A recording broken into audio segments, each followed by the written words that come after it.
From the 45th parallel in northern Michigan, this is Geek of the North, your weekly look at the offbeat side of technology. Here's your host, Mike Dell, the Geek of the North.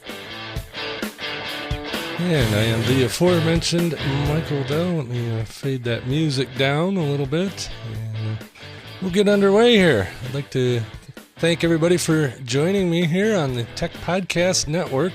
Geek of the North is a proud member of the Tech Podcast Network. If it's tech, it's here.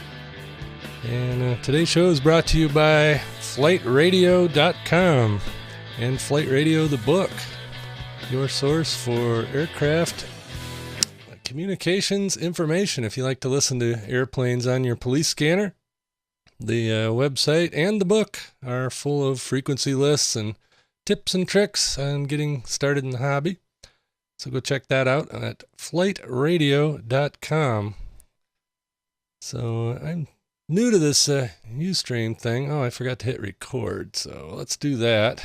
And we won't mess with the intro, but I'll do another welcome to the show here. Okay, now we're recording. Welcome to Geek of the North. I'm Mike Dell, your host. This is Geek of the North number 25. And as I said before I hit the record button, it's brought to you by FlightRadio.com. Go over there and check that out if you're interested in listening to aircraft communications on your police scanner and or shortwave radio.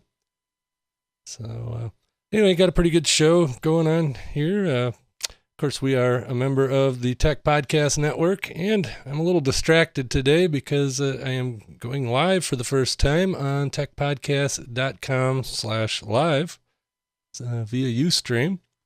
And I'm using Ustream Producer, which is, I guess, the light version of Wirecast Studio. And I think I got a little bit more bugs to work out, but I think I've got it, and hopefully it'll stay stable. It looks okay on the monitor.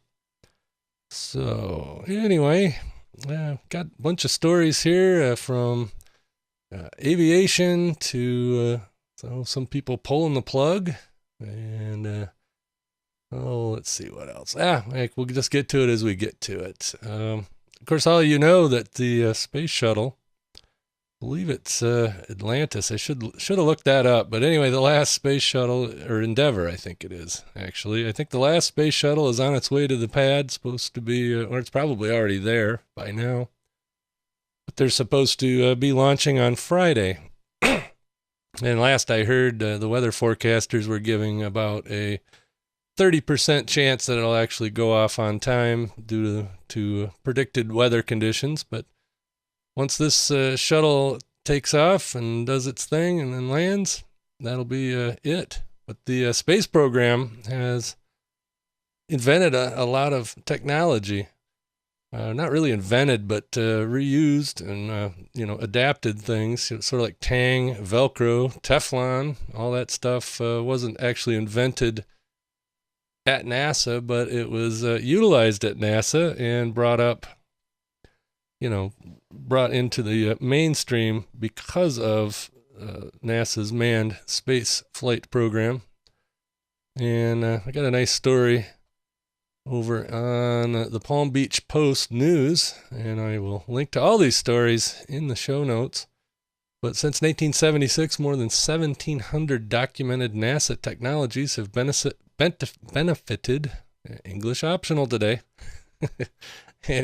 have benefited U.S. industry, improved our quality of life, created jobs, and so on. NASA says the Space Shuttle program alone has generated more than 100 technology spin-offs, commercially available systems, products, or services that owe their existence to NASA-based technology. And it's amazing, things like Goodyear, the tire company, produced a radial tire out of the Space Shuttle program that's expected to last at least 10,000 miles more than conventional radials. And it uses a fibrous material it developed for NASA. And let's see, law enforcement uses their high-tech image processing technology, NASA's, to analyze crime scene video, an enhanced video for fighting crime or investigating crime. And the foam insulation used to protect the shuttle's external tank is now available to produce master molds for prosthetics. And even cell phone camera technology and advancements and infant formula, just you name it. Go check it out. It's a good story over, like I said, at the Palm Beach Post News. And let's see, more aviation-related stuff. American Airlines is the first to test the Boeing 737-800 Eco Demonstrator. It's mainly, it has all kinds of technologies that are supposed to quiet the aircraft down, to eliminate noise pollution. It's using a 50-50 blend of biofuel and just a whole lot of other technologies. This is over at Daily Tech. And on a similar note, they're talking about the, flying on biofuels. Well, that doesn't, the Air Force has been playing with that for quite a while, and I assume the Navy and, other military. But this is going to be the first time a Gulfstream jet or any jet operated by a U.S. company has flown over the North Atlantic using this biofuel. They're going to take a Gulfstream 450 business jet, and they're going to fly it on a 50-50 blend of what's called Honeywell green jet fuel and conventional jet fuel mixed 50-50. And that'll be the first time that that's happened. And, I think that's a good thing. I don't know where they get the biofuel, what that's exactly made out of, but, if it can help, conserve petroleum-based oil, because, we're going to need that for a long time, and, those jets take up a lot of it. So hopefully the gains will be, how would I say that? Hopefully the gains will be worth the expense and the trouble. Like a lot of people think that ethanol's a good thing, and a lot of people think it's a bad thing, mainly because it's taking up crops that we could use for food. But I guess in most of the world, food isn't a major problem. So I guess burning some of it as fuel makes sense. But there's other places in the world where people are going hungry. And something dear to my heart, air traffic control, since I wrote the book. Anyway, new air traffic control system is it's kind of at a crossroads right now. A lot of what it is, let me explain what it is first, is it's a new GPS-based system. Instead of having ground radars, back 50 years ago or 60 years ago, they had, they introduced the ground radar so that the air traffic controllers can see where the airplanes are. Well, now they've got a new system that they're deploying, which is also going to cost an awful lot of money for the airlines and individual aviators that own their own airplanes. It's going to take them, quite a few bucks to upgrade to this new system, but it's a satellite-based system that uses GPS, and then the airplane reports to the satellite, its position and everything else that the ground-based radar would normally produce for the controllers. And this way, the airplanes can fly a more direct route to where they're going. Right now, they sort of have to route around, not the most direct route, so they can stay in radar coverage. I mean, there are places in the country or in the world, especially over the oceans, where the controllers just rely on position reports from the aircraft. The pilots will call in every so often and give them position, sometimes off their GPS, sometimes off of other systems in the aircraft. But with this new system, once they have coverage over the oceans and over the United States, and pretty much all over the world eventually, is the controllers will know where the airplanes are at, no matter where they're at. They can be away from conventional, ground-based radars and, get altitude, speed, direction, all the information that they need that the transponders and the radar would do. Well, like I said, it's going to cost a whole bunch. And that's the whole gist of the story I found over at, let's see, it was Associated Press, I believe. Yeah. And the whole thing is at a crossroads right now because, of course, it costs money and Congress is hesitating over funding the project. And the airline industry is also a little bit worried about it because of the cost. But I think once they get it all in place, it's actually going to be cheaper. I believe that or maybe not cheaper because, everything gets marked up when it's called avionics. But I think overall it's going to be about the same or less expensive for like a brand new airplane. So say that, you get a brand new Cessna and it has this new GPS and satellite transponder. And assuming that the FAA gets all the, control centers and towers and whatever with that same technology, it shouldn't cost you any more. The problem is right now you'll have to have both. And for the foreseeable future, I think they're going to have both. And I think the FAA is going to have to maintain both. But anyway, it's called Next Gen. And let's see, what does it say in the story here? I think they want to get it completely done by 2025.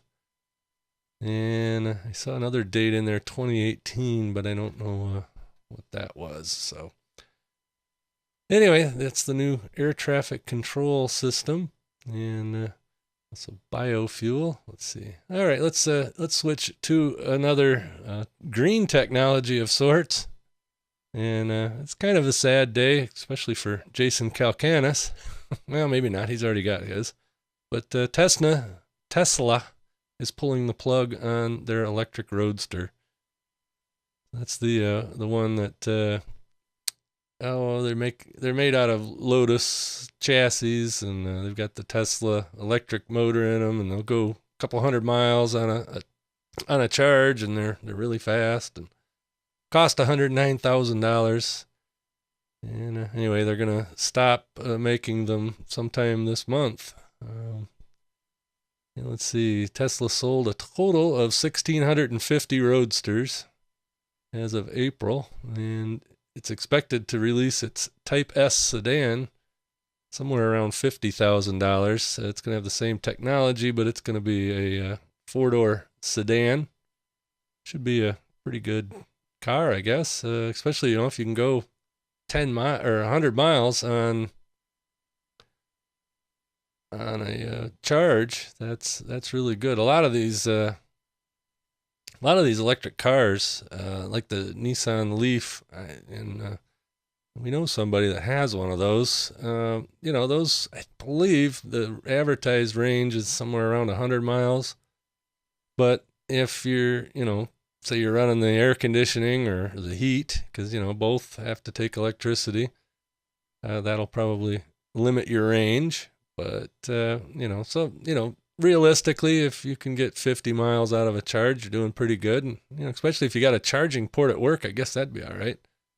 Oh, let me get rid of this little bug over here.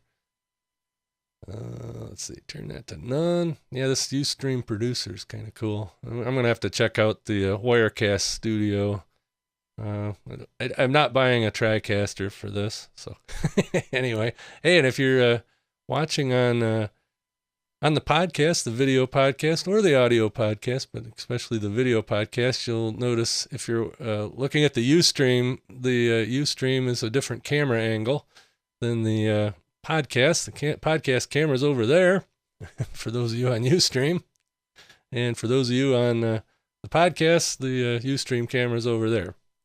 That's the only way I could do it easily this time. I do plan on getting some more cameras in the studio, getting a little bit better backdrop, or at least putting some more interesting things in the background. So anyway, all new to this live video stuff, so bear with me.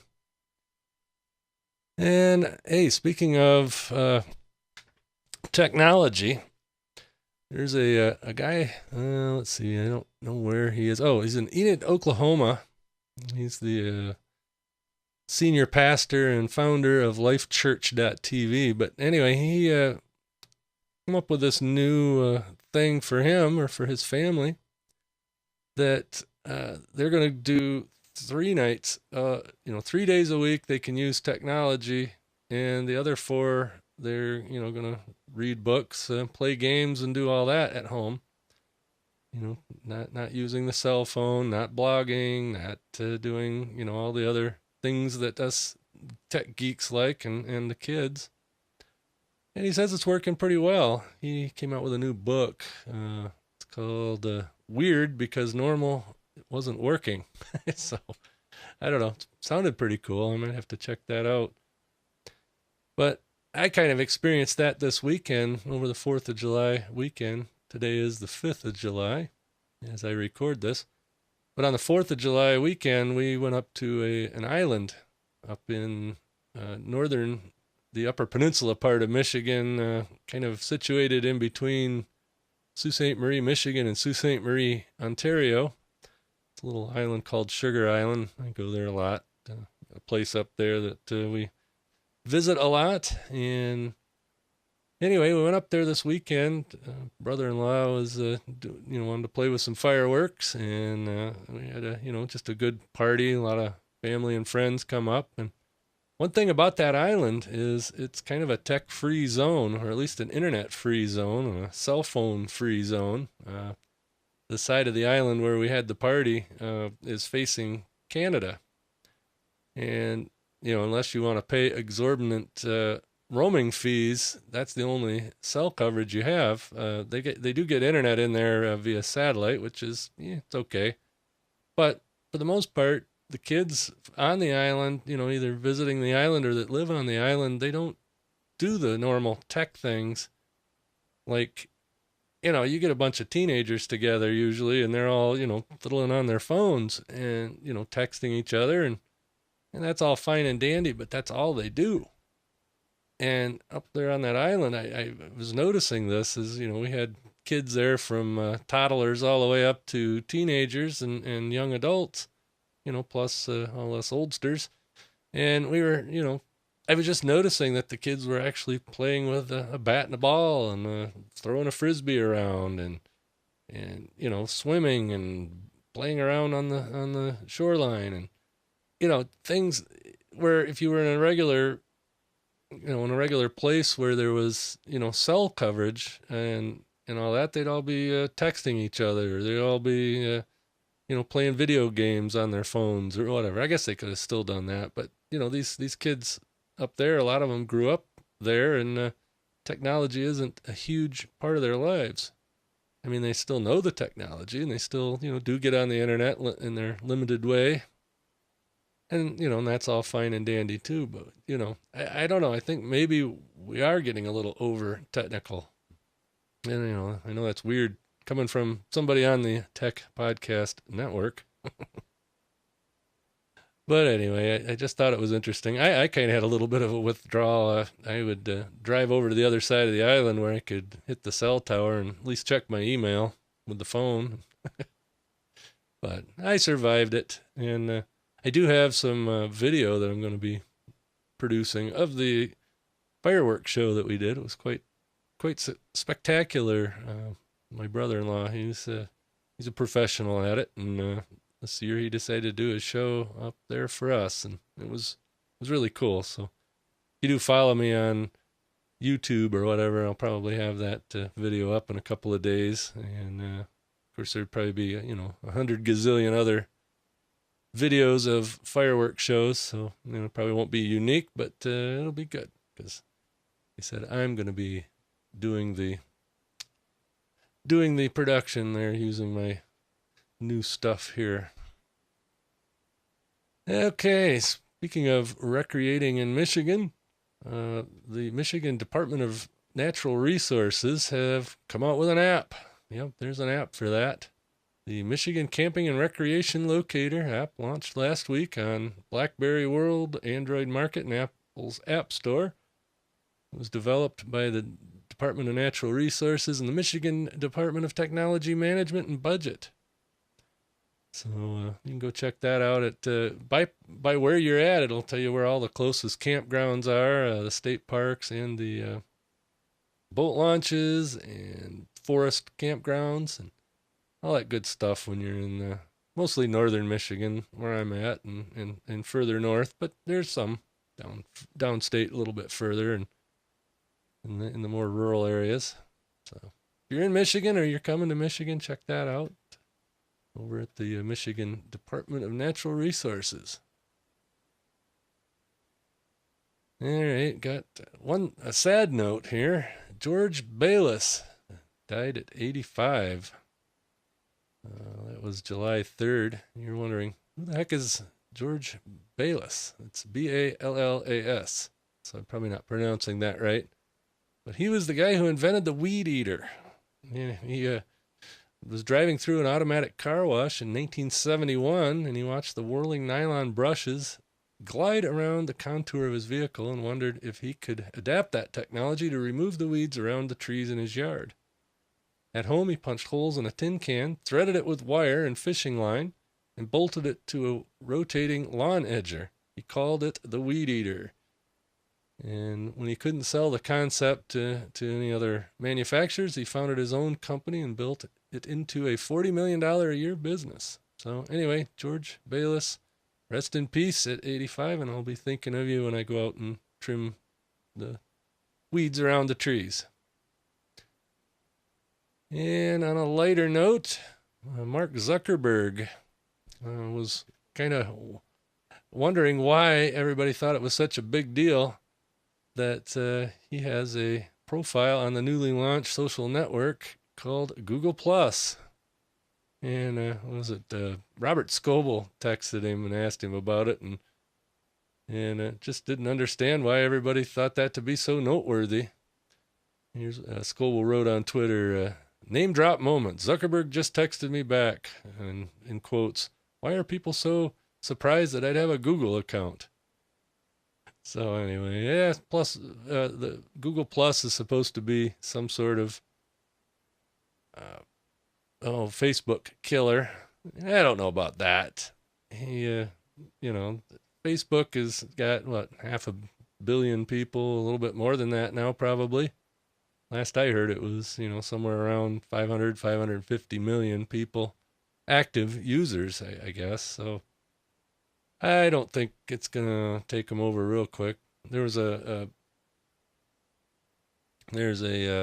quote in there from Tom Anderson, the guy on MySpace that was everybody's friend when you signed on. He's got some comments about it. MySpace just was sold by News Corp for $35 million, which News Corp bought 6 years ago for $580 million. Well, they took a good loss on that one. MySpace is, still used by musicians. So, anyway, that's all the news articles that I had dredged up. It's been kind of a slow week for news, or slow weekend for news.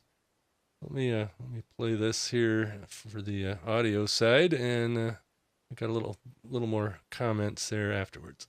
You are listening to yet another one of the fine members of the Tech Podcast Network. If it's tech, it's here. Find more of the member shows over at techpodcasts.com.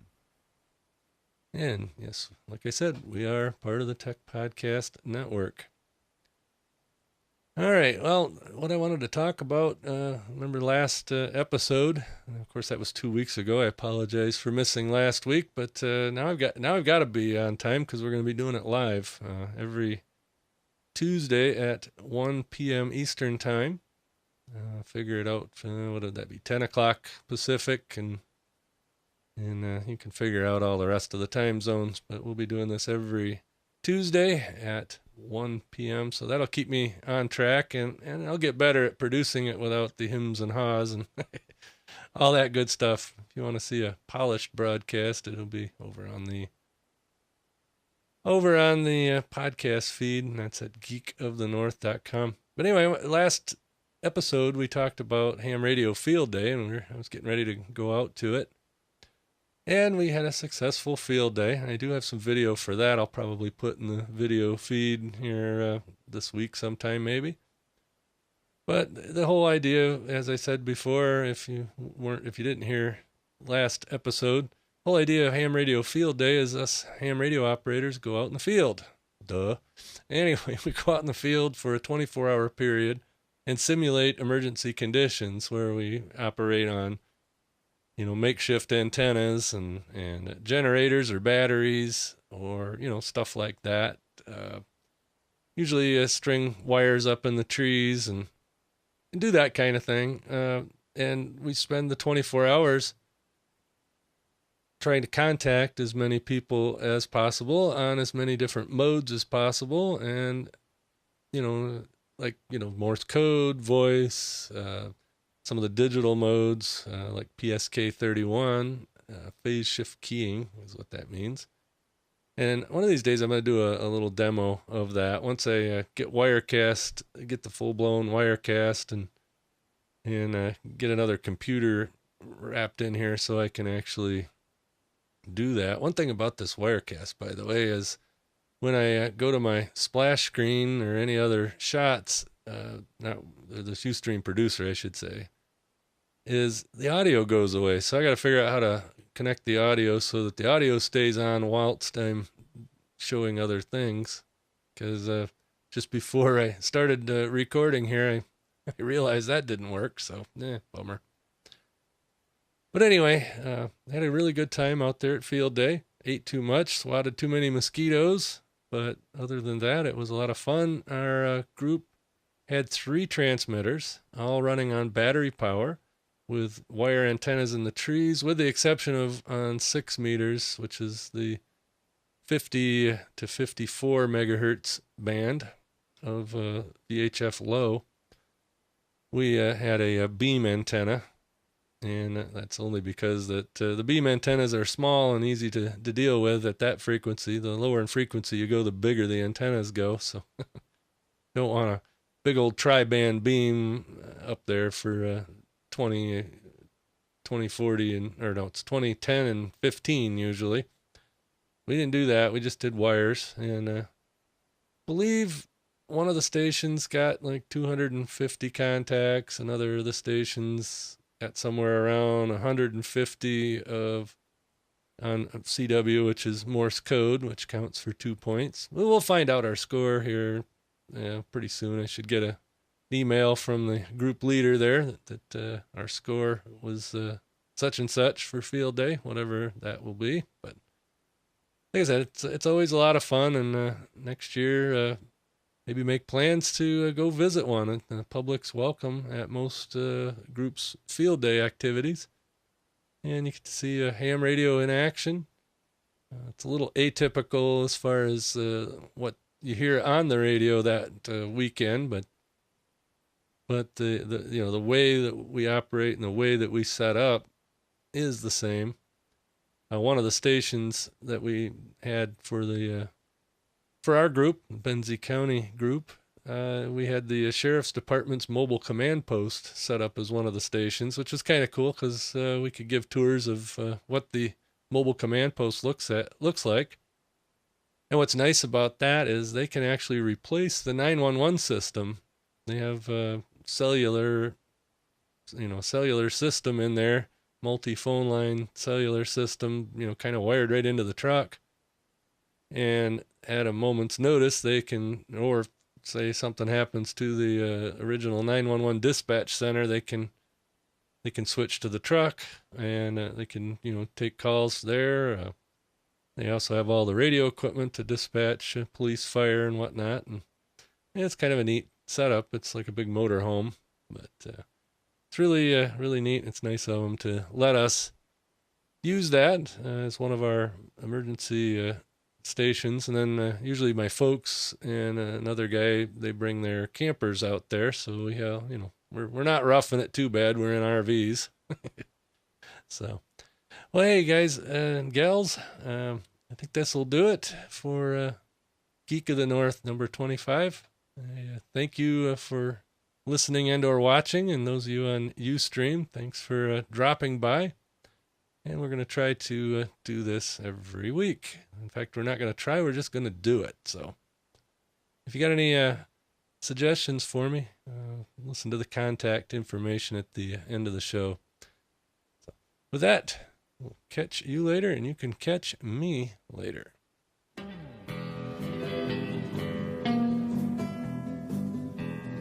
This has been a production of Geek of the North Network. Geek of the North is a proud member of the Tech Podcast Network. If it's tech, it's here. If you have any comments, questions, or a story idea, let us know by giving us a call at 231-715-1366 or email geekofthenorth@gmail.com. You can also leave a comment at our webpage at www.geekofthenorth.com.